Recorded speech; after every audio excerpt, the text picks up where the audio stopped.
આ છે આપણું ભારત, જ્યાં ટેક્સના નામે જનતા પાસેથી હજારો અને કરોડો રૂપિયા વસૂલવામાં આવે છે અને સુવિધાના નામે મીંડું.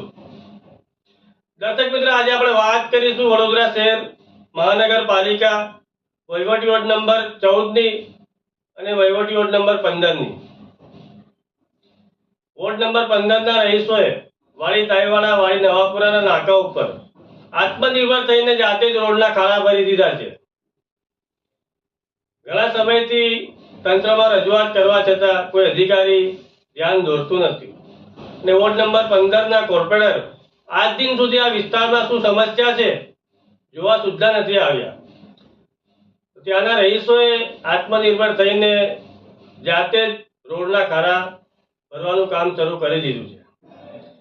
વહીવટી વોર્ડ નંબર 14, જ્યાં ઘણા સમયથી ડ્રેનેજનું પાણી બહાર આવે છે, ગટરનું પાણી જાણે નદીનું પાણી વહે છે આ રીતે વહેતું જાય છે.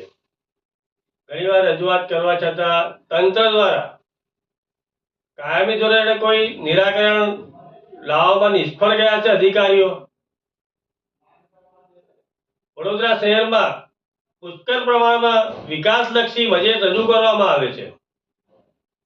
વોર્ડ નંબર 14 અને વોર્ડ નંબર 15ના રહીશોનું કહેવું છે કે અમારા વિસ્તારમાં કોઈ વિકાસ તો દેખાતું નથી. દર્શક મિત્રો, તમારા વિસ્તારમાં વિકાસ દેખાતું હોય તો તમે કોમેન્ટ કરીને જરૂરથી અમને જણાવજો.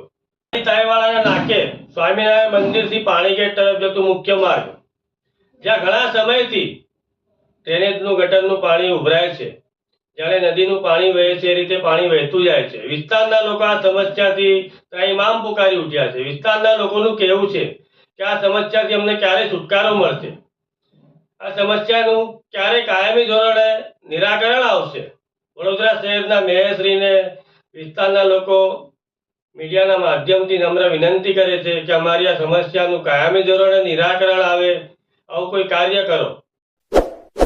इस वीडियो को लाइक करें, हमारे चैनल को सब्सक्राइब कर बेल आइकन जरूर प्रेस करें